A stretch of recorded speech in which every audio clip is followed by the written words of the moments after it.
But what it's trying to do is replicate a physical product or process in a digital environment. So the key thing here is if we can replicate that physical product or process in the digital environment, we can start to engage with it. We can start to test different ideas, see different scenarios. And what was done in the Apollo program in the 70s is that it wasn't necessarily a digital replica, but they created a physical replica based on what they were hearing from the astronauts. So in the physical replica, they were modifying the physical replica based on what they were hearing from the astronauts in space. So they were trying to understand how is the asset changing so that they can maybe become proactive and start to plan things much better. So in terms of our journey, in terms of modeling, this is just trying to show how things have evolved. So if you look at the left-hand side, it's talking about a model. The interesting thing about a model is it's static. It's representing maybe a physical product, a process, but there's no feedback between the real environment and the actual model. And there's no feedback from the model back to the physical product. So this means they can deviate from each other. So our model may not represent the product, the process of interest. So moving forward, the digital shadow is where I would say most interest is at the moment. So people are developing digital models that are updated based on sensor data. So that way we've got a digital shadow which is changing the digital model, and the digital representation is evolving to represent the physical product or processes. Now, digital twin is the next step. How do we now get feedback from the digital back into the physical? So this means, can I increase productivity? Can I increase the outputs that I'm getting from a factory? All those kind of things could be embedded in the feedback. So that's where there's a lot of interest in the UK at the moment. So this was a survey that we did with the defense sector. So we were particularly trying to understand what is the maturity of digital twins in the defense sector. So what we found out from that was that digital twins are being applied. So we found out that there was about 100 projects that had applied digital twins. So across those 199 projects, we found out that digital twins were applied at low, medium, or small, medium, or large sized projects. So quite flexible. And in terms of the maturity of these, there's only about 27 to 28% maturity in terms of the development of digital twins. So it's an upcoming area. So there's a lot of interest, and I would say in the next 5-10 years, the number of projects that have applied digital twins will increase significantly. And this is the areas that people have really considered applying digital twins. So firstly, we're looking particularly at maintenance, particularly at the in-service phase. So the biggest interest is in that area. So another thing just to consider is, does it cost a lot of money to build this? So based on the feedback that we've got, there's return on investment in less than 2 years for these types of projects. So this really gives a big message to industry that you can make significant improvements by applying these kind of approaches. So this is really how we've built a digital twin. And I won't go into too much detail, but it gives you an appreciation of the processes that can be followed to be able to build a digital twin. So step one is really about requirements capture. If you don't have the requirements right, if you don't have the purpose right, then it's not going to be meaningful. Step two is about information flow. How do you actually collect the data? How do you channel the data? And how do you use the data? All that needs to be thought out early on. We then need to look at virtual representation. So how are we actually going to communicate with the data? Who is going to access the data? How will they actually make decisions? We need to design that up front. And then we need to look at how we can exchange data. So that's also a key part. So it may not necessarily just be about automation of data flow. It could also be manual. So you really need to think about what is sufficient and what's going to be enough in a way with that process. And then it's about looking at the analysis. So how do we apply the right kind of methods so that we can get efficient results, and we can get these results in a timely manner. And then it's about developing action. So just developing a simulation is not enough. We need to be able to make some implications in a way with what the survey, what the simulation is telling us. And then finally, it's about verification and validation. Every simulation, every kind of model needs verification and validation. So with that, I'd just like to show an example.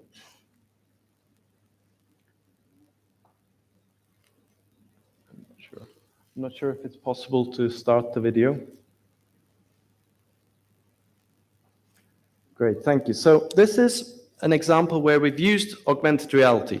So the person is using Microsoft HoloLens, and we're using a software called Unity.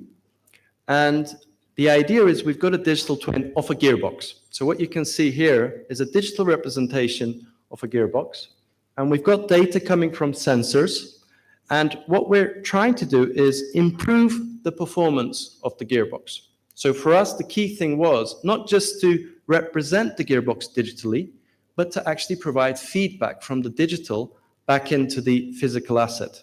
So what that meant was we could adjust the way the gears were working. We could adjust the speed of the use of the gearbox. So for us, that way we could extend the life. We could also optimize the maintenance interventions. So that's really the key thing. Do we need to replace parts as much as we do normally? That's a question we're trying to answer. Here's another example where we looked at representing, this was a helicopter that we were looking at, and we were trying to understand how a digital twin could be applied. So the question was, can we actually have access remotely to the helicopter, and how can we start to understand operations remotely so that we don't necessarily send people to repair things before they actually need to be repaired. So here we've got a mission computer. So in a way, that's the brains of the helicopter. And we're trying to understand whether different sensors are connected. So here we're connecting the digital twin to the client mission computer. And you can see here someone, as a test, we're removing a cable, and we want the digital twin to capture that. Now, this isn't maybe a simple example, but when you think of a helicopter with the number of systems in there, if we can have an overview, a bigger picture.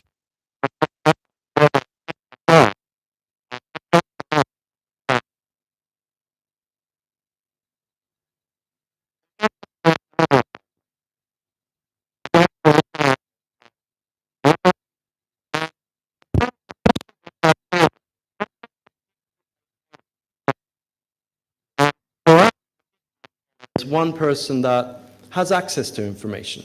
They can really quickly make decisions. So in this example, the person is looking at the digital twin. They're able to interact with different parts of the digital twin. They're able to access information as needed. So things like user manuals, things like CAD drawings, things like previous interventions. They're all accessible to this person. So before the person goes and touches the physical asset, they've already made decisions in the virtual environment. So that's the key thing. So it increases efficiency, and we're also moving. So our current sort of machine learning interest is how do we provide bespoke guidance to different individuals? So maybe you're an expert, I'm a novice. How do we adjust the feedback so that people can have bespoke guidance to conduct different tasks? Here's just another example where we're using a tablet this time. So augmented reality, we're using a tablet. And for us, the question is, can we improve the productivity of the maintainer? So in this process, we've created a step-by-step process really to follow. So the example is diagnosis. We want to look at whether diagnosis can be improved as a process.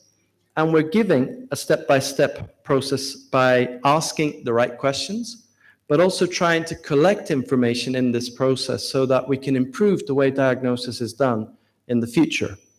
So here we're also collecting data from sensors, we're collecting data from historical interventions, and we're really trying to improve the way people access information. So in this example, we could get to about 43% improvement in the time it takes to do diagnosis. So that was a significant improvement, and it has commercial benefits. I think the other interesting thing here is we're looking at digitalizing processes. So traditionally, maintainers fill out a piece of paper manually by writing what interventions they've taken. In this example, they don't need to do that. They can actually digitally collect the information and share all the relevant information with the wider organization that they're working for. And here's another context. We've spoken to many companies where they send maybe manufacturers, experts all over the world to fix things. So in this context, we're looking at how can we reduce the need to send people remotely. So we've got this, again, augmented reality-based application. On the left-hand side, you can see the local person's view. So that person is helping to collect information, and that information is transmitted to the remote expert. So the remote expert and the local expert, local maybe technician, are talking to each other using a formal process. So you can see the technician's view and how they're sharing information with each other, and the communication is a lot more structured. And that's really something that we were testing. So the question was, can we compare maybe a phone-based approach where someone's asking for instructions versus a HoloLens-based, augmented reality-based approach? And again, we reached about 35% improvement in the time it takes to do diagnosis in this example. So with that, I'm conscious of time. We've got lots of educational processes that we're looking at. So this is a new course that we're currently developing. It's a master's course, and we're looking at creating a new course based on all the different topics I've mentioned. So if we look at skills challenges in the UK at the moment, we're really looking at how can we look at the whole journey of digitalization. So one area is, how do we actually collect data? How do we actually start to plan the use of the data? And we're looking at optimizing the benefits that we can get from this. So we've created a step-by-step process, which is helping to create digital solutions. So in this process, we're looking at things like ontologies. How do we structure data? We're looking at machine learning, particularly from the angle of different data scenarios, where are the data challenges and how are we actually addressing the data-related challenges. And we're also looking at visualization. So how do we communicate results? How do we actually share results with different people in a way that can improve decision-making? So it's really focused in terms of creating digital solutions. So just to make some conclusions, I think digital technologies, what we're observing is it can help to improve planning capabilities. I think one of the major challenges we're facing in the UK is, how do we balance supply and demand? If I'm manufacturing, if I'm maintaining, how do I have enough resources? How do I have enough people, maybe spares, all those kind of things? Digital technologies can help with planning. This is a really key opportunity. I think another major opportunity that we have is information. With digitalizing, we have much more access to information. So how do we use that? Because if we use this efficiently, if we use this well, we can reduce the risks, we can reduce the uncertainties, and make much better decisions. I think another thing just to touch on here is about resilience. Resilience is the case where some things don't go to plan and we need to respond. Now, having the digital architecture helps to respond to different challenges that we may have. So this is really a huge opportunity that we have. I think another thing to look at is partnerships. And with partnerships, I mean across the whole supply network.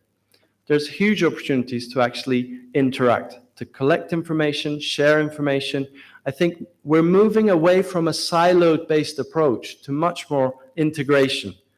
And again, digital, by providing secure networks, by providing the methods for automating data flow, is creating more opportunities for partnerships. But we do have skills gaps. And I think skills gaps are across the whole range, whether how we collect data, how we manage data, how we visualize data. We need to look at skills development to be able to make this shift into the next kind of generation. And I think the future opportunities are particularly in terms of how do we apply digital technologies? How do we integrate data and models and visualization, rather than look at these in siloed ways? I think that's what's happened traditionally, where we're maybe good at data, we're not very good at models, or we're not very good at communicating these results. So we need to look at this holistically and start to address these kind of challenges. So with that, I'll be happy to answer any questions. Thank you very much.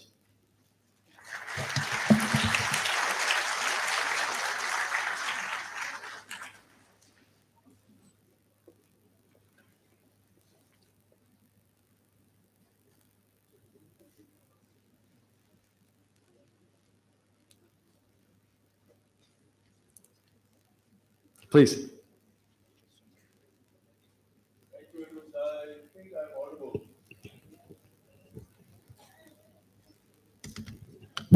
Thank you very much, Professor John, for having such an interesting presentation. One of our colleague is now pursuing his doctorate in Adelaide, Australia. He used to be our research colleague in Sakhar IBA University, from where I'm coming. So my question is, because I'm also collaborative in his research as well, that from these digital twins, do we plan to go for virtual twins or in virtual triplets, where we'll be having the physical products, its representation in digital world, and then finally its replica in virtual world? Thank you. Mm-hmm. So can you put a light on that for future research? So I think we're looking at maybe the term I used, digital shadow. That's where we are probably with a number of organizations. There's a lot of data coming in from different sensors, maybe different people. We're still not perfect at bringing it all together. There are gaps. And that is an area of interest for us. So we're looking at that a lot at the moment. We've just submitted a major program looking at how do we bring together people and digital technologies. So there are gaps with what sensors can do, and there are gaps with what people can do. But how do we make these complementary? And that's a major challenge at the moment, because these are, in a way, things, our capabilities, we're not bringing them together. And yes, there's a lot of interest at the moment in creating these, but we're far from having a comprehensive product represented visually. Maybe component level, we're close. At the product level, we're not. So the main challenge is still the integration. I think it's not only integration. Integration is a major one, but it's also about how do we, for example, learn from people and make that a data set that we can use and integrate. We're missing that still. Please. Okay, thank you. I just want to ask one thing in the context of digital twins. Well, it's a two-part question. One is, what level of fidelity are you looking at when you are creating a digital twin of a physical asset? And second, what kind of mechanisms are used to ensure that particular level of fidelity to the physical asset? Yeah, I would say there isn't a fixed answer. Every product is different, and it's driven by the requirements of, for example, the context. So the fidelity, I think, has mostly been at, for example, things like maintenance optimization, things like factories, how we can increase throughput. It's been those kind of questions. And fidelity has varied based on the data richness. So again, there's no fixed answer. but some have been very detailed based on the historical data that they had, and some have been very sort of high level. So yeah, some projects we've actually had about 20 years of data. Some projects we've only had maybe 6 months. It really varied. Yeah. And for example, some projects we're also looking at how do you fill data gaps because there isn't enough data or the data hasn't been collected properly. Yep.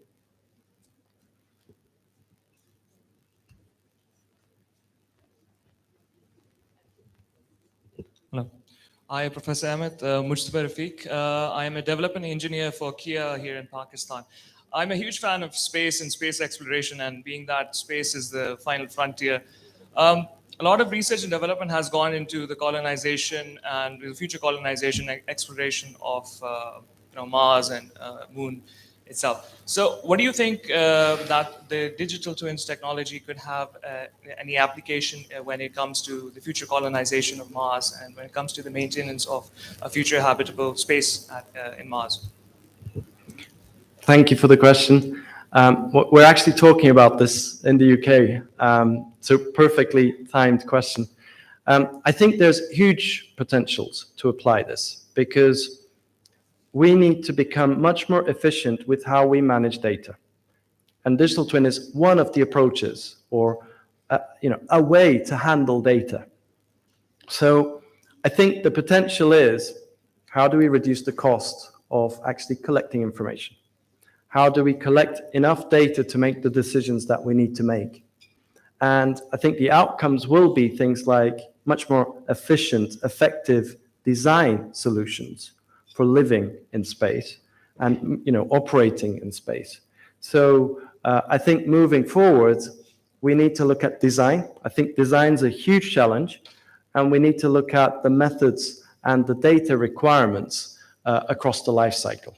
And I think we're also thinking about things like sustainability up front rather than leaving that to a problem to be solved later. Yeah.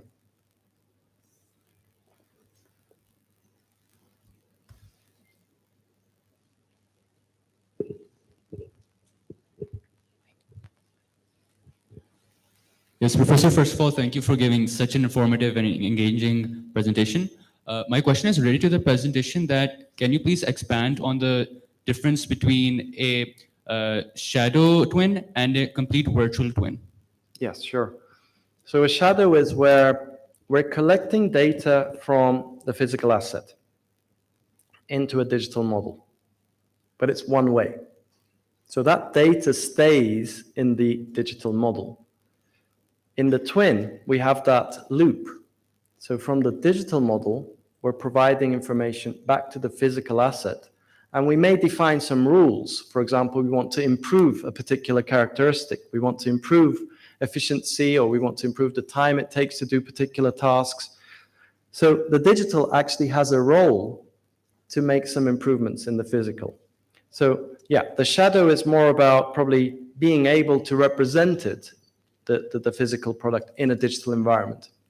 But the digital takes it a step further and has the kind of implications designed into the asset, and you can start to make changes in the asset.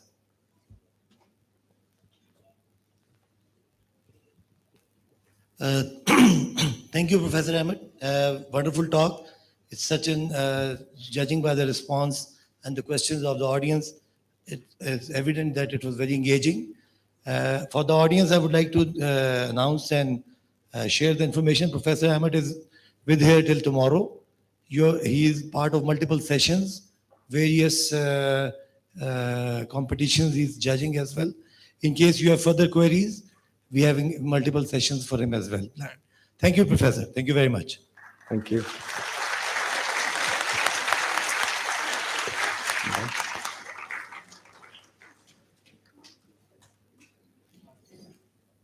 I guess I'm done.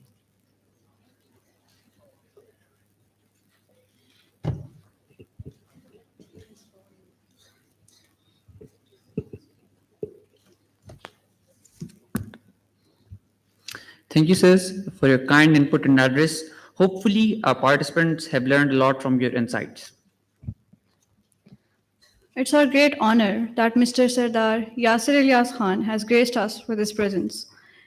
He has served as President, Islamabad Chamber of Commerce and Industry, and is current Group CEO of the Centaurus.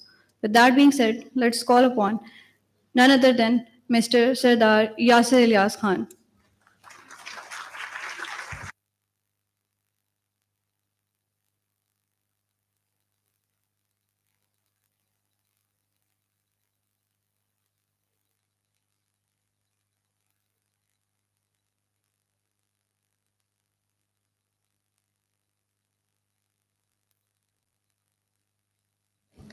أعوذ بالله من الشيطان الرجيم بسم الله الرحمن الرحيم. Our Commandant, Mr. Asim Raich, Brigadier Asim Raich, our distinguished guests, members of the faculty, our visiting faculty, students from various campuses, including the EME College of NUST. A very good morning to you all and Assalamu alaikum.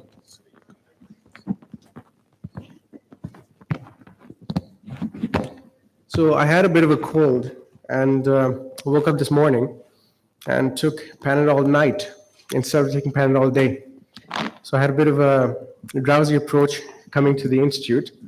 So I'm drowsy, but being here, I'm feeling far more active. So let me ask you all, are you feeling as active as I am? So I'll repeat myself. Assalamu alaikum. Am I audible? Can everybody hear me? Is it good enough at the back, or should I be back on the podium? It's good? All right, this is the best way of engaging because I realize it's a morning session and a lot of you are pretty much falling asleep. Some of you are walking out. So I don't want you to fall asleep during my address. It's extremely important for people like us to be able to connect with you because we've been working on academia-industry linkage for a very long time. And I think it's one of those things which has been overlooked and missed in the past for several years. And that is why, as a nation, we're not able to progress as fast as we should have, at the pace we should have. So I'd like to firstly congratulate the Institute for arranging this conference. It's a wonderful conference. We're talking about digital futures, we're talking about transformative technologies, and also at the same time for nearly 20 decades arranging COMPPEC, an opportunity where you can all showcase your talent, in terms of all the different sectors that you're presenting, primarily engineering. But when it comes to innovation, there's two main types that I'd like to talk about, which you can all relate to, and I'm sure Professor John will agree with this. There's two main segments. One is, when you're talking about innovation, you're talking about incremental, and you're talking about breakthrough. So with what Professor John was talking about, there's another similar example I can give you with a device. So we all know Facebook as a software company, right? So what about Oculus? What was Oculus?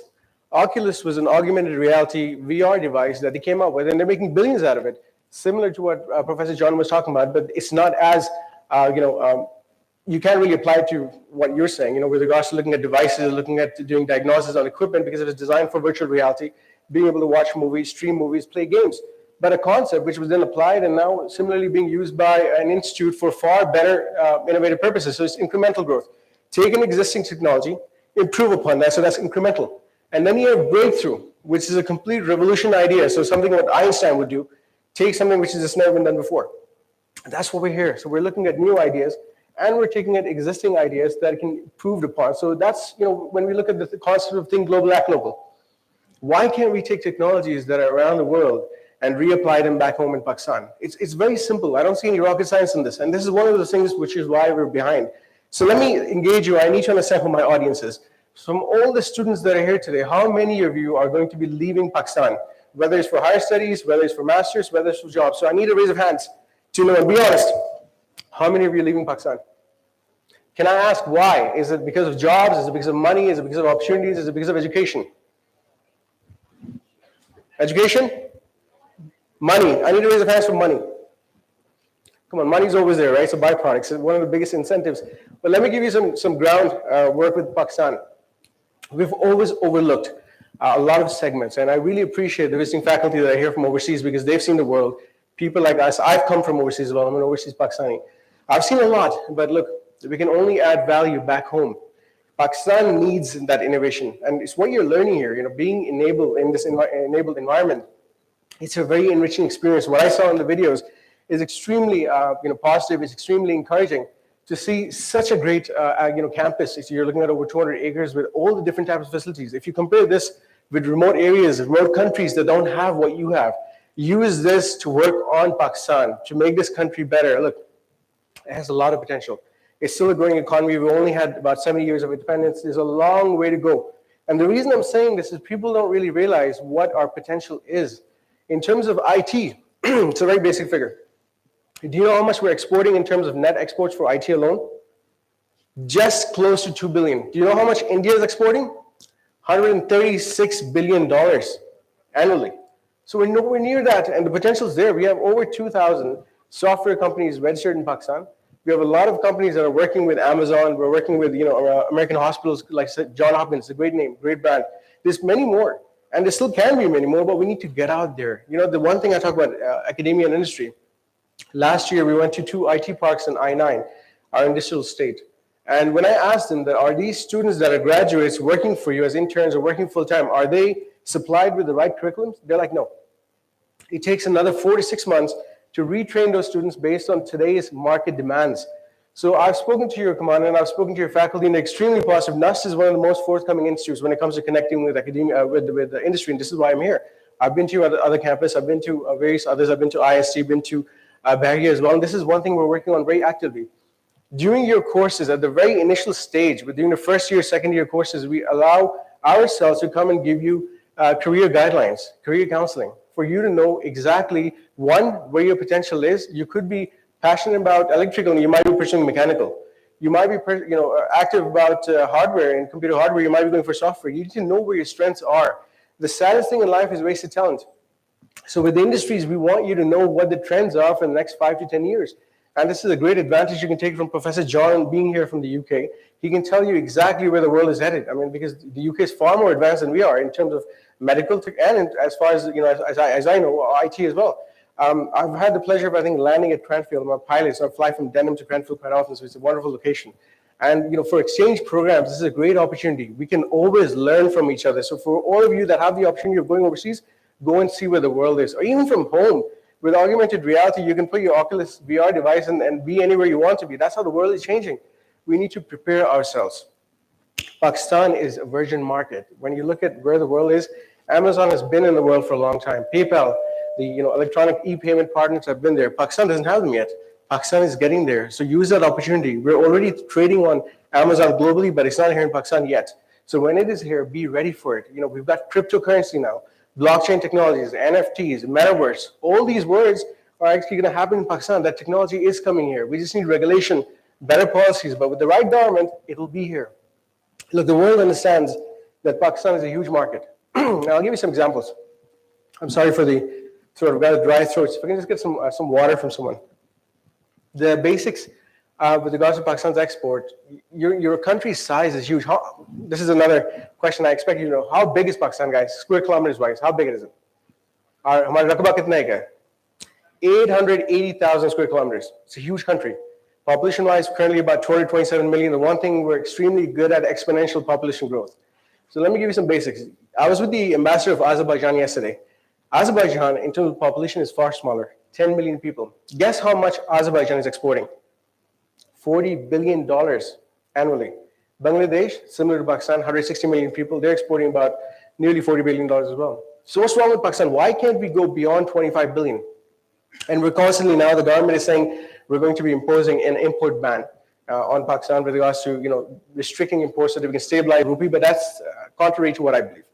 I believe that, thank you. Thank you.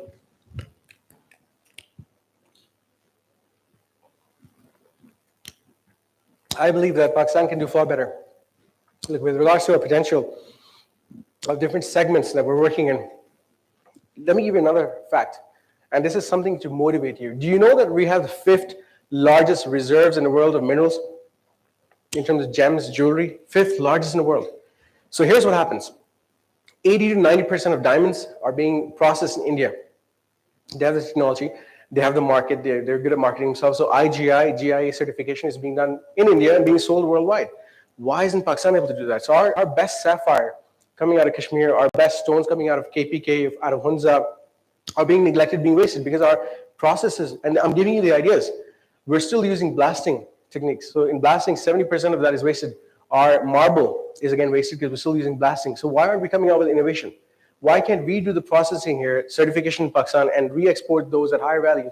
The potential is $30 billion annually in terms of minerals and special stones and gems, jewelry. So imagine how much we're missing out. The same thing with marble. Our marble, on average, guys, we have the best marble. I mean, I'm in the construction sector. I'm telling you, when I show people what we have, they're blown away. Our variety is at par with the world standards. You know, if you look at the Iran marble, you look at the Spain marble, the Turkey travertine. I mean, this is what comes into Pakistan. And you compare what we have. I would love for you to come visit our facility. Look at what Pakistan has. The onyx. We're selling our onyx to China. So price-wise, our stone's about 500 to 800 rupees per square foot.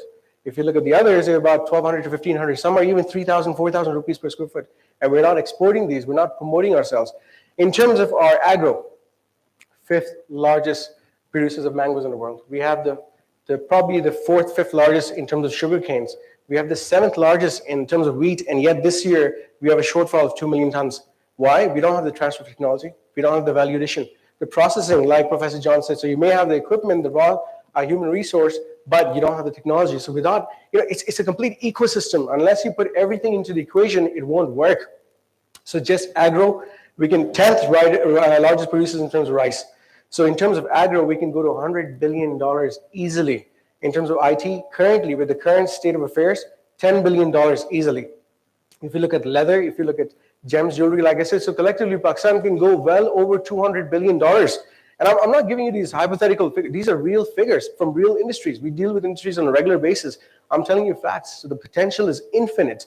You need to have faith. And the other thing I would like to encourage you all, because I'm really ambitious to see all the projects that you're going to be showcasing.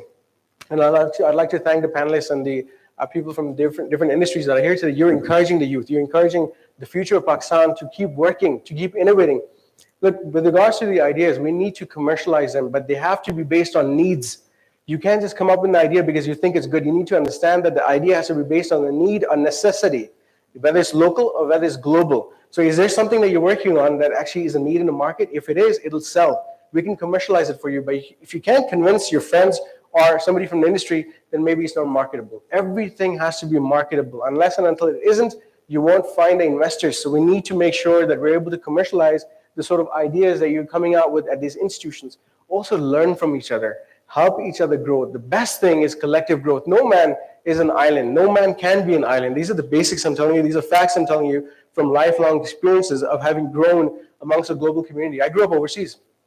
So I grew up with nearly 180 different nationalities in the Middle East, and I was in London. I did my MBA in London as well.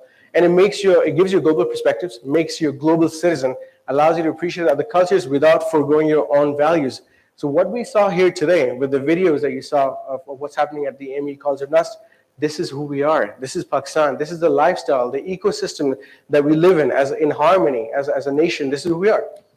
The other thing that we need to all appreciate, the armed forces, we keep talking about this, and it's a topic which is controversial, but here at this institute, this is one of the best examples to give you of how we're so successful. The enabling environment that the armed forces is creating for you, the technology that they've given you, the resources that they've given you, and there's always this criticism with regards to their function. Let me clarify this, and this is coming from a very patriotic Pakistani. I've lived abroad all my life, but gentlemen, ladies and gentlemen, I have a Pakistani passport, and I'm very proud of it, and I'm always going to have it. The one thing that the armed forces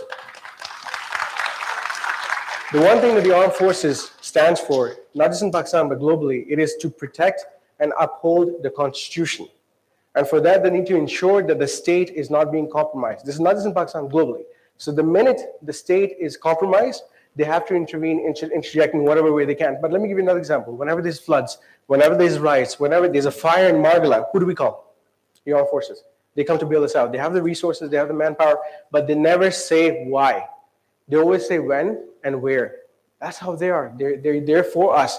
So each one of us has an ownership. We need to own them. We need to respect them. We need to be behind them so that they know that they're performing for us. They know all the sacrifices they're making for the nation as a whole. So today, at the AME College of NUST, I can see excellence. I can see excellence not just from individuals that are here from this institute, but all the individuals collectively in this auditorium from within Pakistan and from overseas, because you're all perfectionists at what you do. Engineering is not an easy task. Engineering is excellence. I mean, it's a very technical skill. And the one thing that I keep telling people, everyone's going out for people that I meet, the youth of today, marketing, MBA, they're doing different segments. But when I meet people who are doing mechanical engineering, electrical engineering, I salute them because that's what's needed today. The basic issue in Pakistan right now with the industry is we're not able to find the human resource, technical, sound human resource available in Pakistan. I mean, I'm having to import everything. So for example, need-based chillers. We're not getting chillers manufactured in Pakistan. I've got to import chillers from York, from Daikin, LG. I mean, there's a number of brands that we're looking at. Cooling towers. We're looking at HUs. We're looking at VRV units. I mean, the basic stuff that a building needs to function or a house needs is all being imported. Why? Why can't we assemble and manufacture these in Pakistan? I mean, it's not rocket science. It's a technology. What has China done? China has re-engineered everything. Even European companies are now manufacturing in China because they're very efficient at what they do. So the model has worked. I mean, they're so efficient that a lot of the construction that they're doing worldwide, they don't take conventional laborers. Do you guys know that most of the companies from China that are doing contract works in Pakistan employ prisoners? And it's not a bad thing. I mean, they're just making sure the human resource they have is not sitting abundant. So they'll take the laborers from the prisons and they'll be like, guys, let's put you to work. We're going to earn some money for you as well, and the country is going to progress. We're going to have funds coming to repatriate all the funds from Pakistan back home. So this is just an idea. Why can't we do the same thing? So with the engineers that are in this room, whether we're looking at mechanical, electrical, looking at software, the needs are here today. I'll give you another example. I've been speaking to a number of different institutes. I spoke to your professors as well, and I said, I need a concept of face recognition to be implemented within our premises. So I need to be able to analyze. I'll give you the data. The data is going to be provided by us. I need to be able to cross-analyze everybody walking into my premises. Imagine if you were to able to create something like that. So we had these high vision cameras that came out with thermal scanning. The thermal scanning cameras were able to scan at least 5-6 people at a time and give the temperature readouts. The same technology can be used for face recognition to be able to identify. It's the same kind of technology that's being used at the airports, but far more advanced, where I'm able to know that this is a VVIP, this is a criminal, to be able to differentiate that. That technology can be sold to a lot of people from the armed forces, defense, and something about defense, guys. In terms of Pakistan, we have a huge organization called DEPO. DEPO was the pioneer in a weapon called the corner shot. This weapon could face a direction and do an L-shaped turn right or left. You could be able to see the target and be able to shoot from a corner. And that technology was then obviously taken by a number of other companies worldwide and reapplied. So we're pioneers in a lot of things, but we're not able to market ourselves. So for all those of you who are now coming up with innovative ideas, the first thing I would encourage and recommend is to form NDAs, non-disclosure agreements. So whoever you share that idea with, you need to sign a binding agreement that they don't share your information. Second, IPOs, intellectual property rights, with the IPO organization in Pakistan. Make sure your ideas are protected. Dyson is a great example. People didn't believe in Dyson. It's a UK-based company. Great innovation, cyclone technology with the vacuum, patented. So now that it's patented, everybody wants a piece of it, they can't get it because he patented the idea. So this is it. You've got to be able to protect your ideas, but don't discourage yourselves. Don't let others discourage you. Everything is possible, and the sky's the limit. You guys are here, evident. It's proof from what you guys are doing with this event here, showcasing your ideas. We haven't worked on waste management. We haven't worked on VR yet. I've got companies working on interior design. If I were to hire a consultant to do an augmented reality for my apartment, I need to be able to visualize depth perception. So if I'm standing, I can't do a mock-up apartment. It takes too much time and too much money to create a mock-up house or a mock-up apartment. So I'd rather wear the VR glasses, be able to visualize how big and how far the spaces are. That technology is in Pakistan right now, but there's not many companies. There's only one company I know that is doing it here in Islamabad. Imagine how much potential there is. Real estate and development is one of the biggest sectors because it's not one. There's 50 to 60 allied sectors that are affiliated with real estate development. And this is one sector which is growing globally. It's not just in Pakistan. If you look at the UK, it's infinite. You look at the US, look at the European markets. So you could be providing these services from Pakistan to the world. It's exactly how everything is being outsourced. With COVID, dynamics have changed. We're no longer doing physical. It's all online. With HSBC in the UK, they don't have physical premier banking anymore. Everything is outsourced, and the call centers are all back in India or somewhere else in the world. They're offering the services online. So even to open a bank account, you have to do it from home. You've got call centers. So there's numerous things. My PSOs here to inform me I've gone over the time limit. I do apologize, but there's so much to be shared. I feel like bursting out with all the numbers that I have, the potential that we have. I was talking about the trade deficit with why we're banning imports. Currently, ladies and gentlemen, the trade deficit is about $39 billion. So we're importing nearly twice as much as we're exporting, and simply because we don't have the adequate number of production available in Pakistan. We have the resources, we have the talent, but we don't have the production in every sector. So we're lagging behind. And this is to do with automotive, this is to do with mobile, but especially with what you're doing with electrical, mechanical. I have to outsource my services to companies in Karachi, to companies in Dubai, and it costs me more money. I would love to see that talent here, and for that, I would like to propose one or two things.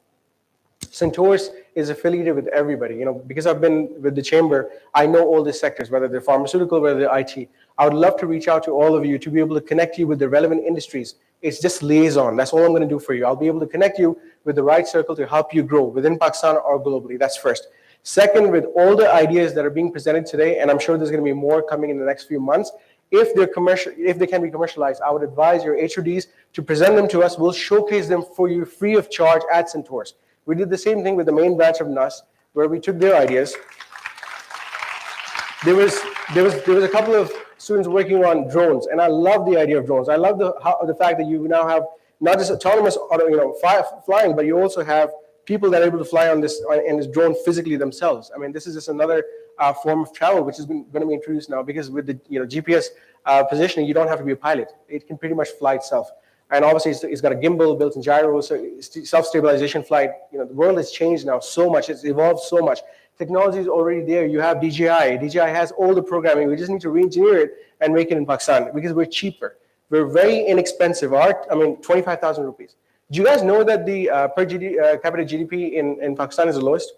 It's highest in Bangladesh, and then India, and then Pakistan. We're looking at $1,200. It's nothing. So we need to take advantage of that. Your cost of manufacturing is far more competitive than anywhere else in the world. So guys, I'll address you on another forum. I'll talk to you in more detail. So for those of you that want to showcase your projects, whether it's drone, whether it's software, whether it's hardware, we're going to be doing an IT exhibition in the coming months. We're doing a Mango Festival probably in July. After that, we can work on an IT expo. We can work on a COMPPEC event where people can see your talent. We've got 25 to 30,000 people walking into the mall. Other than that, we can do the same thing at the Park China Center. We did a huge property expo last year. We can do it there. We can do it at Serena. We can work together in this. My objective is to promote Pakistan, to promote our industry, because without the industry, we're not going to be able to grow. We're not going to be able to compete. And for that, I'd love for you to exchange as many ideas as you can from Professor John. He's come all the way from the UK, so a big round of applause for you and all the people that are here from across Pakistan. And I need to hear you. For those of you that are planning on leaving Pakistan, you will come back. हमारी खुशी, हमारी गमी इस मुल्क के साथ attach है. शादियां हमारी यहाँ पे होंगी, फोदगियां हमारी हम यहीं पे पैदा हुए थे, यहीं पे दफन हुए. Have a firm belief in this. This country is who we are. This country made us what we are. ये मुल्क है तो हमें हमारी पहचान है. It doesn't matter what passport you have, I promise you. Wherever you go, they're going to look at your face and be like, where are you really from? Where are you originally from? So if I'm originally from Pakistan, why not be in Pakistan? So I need you to have faith in this. And I want you to hear it and believe it when you say it. So say it with me. Repeat after me. Together we can. Together we will. Make Pakistan great again. Inshallah. हम सब मिलके इस बेहतरीन मुल्क को और भी बेहतर बनाएंगे. Thank you so much. Pakistan Zindabad.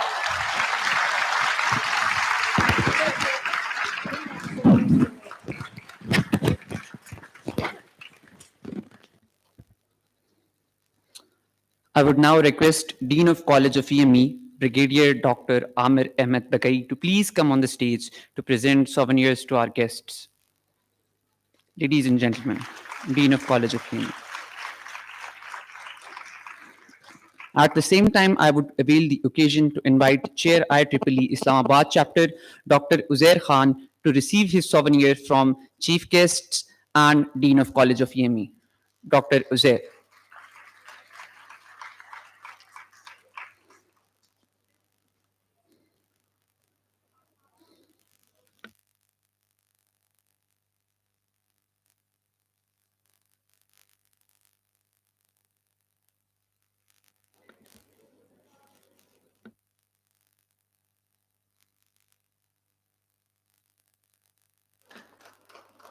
Thank you so much, sir. Now I would request Dean of College of EME to present souvenir to our chief guest, Mr. Sardar Yasir Ilyas.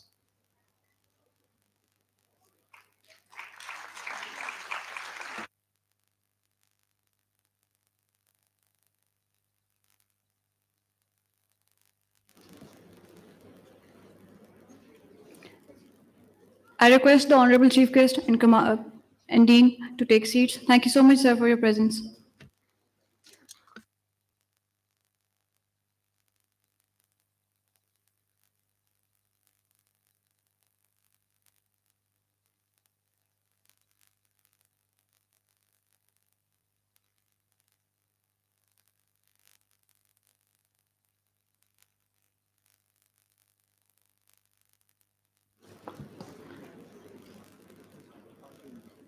All of you are requested to rise for national anthem.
All the participants and students are requested to please remain seated. With that, we conclude our proceedings for today. We wish all participants the best of luck for the event. For the next 2 days will be definitive for your future lives and is the first step toward the excellence for many. We do hope that you will come out of this event more innovative and more confident. I wish these events enlightens us and provide us with approaches to deal with the problems of tomorrow. All the participants and students, please remain seated while the guests are requested to accompany the head of department.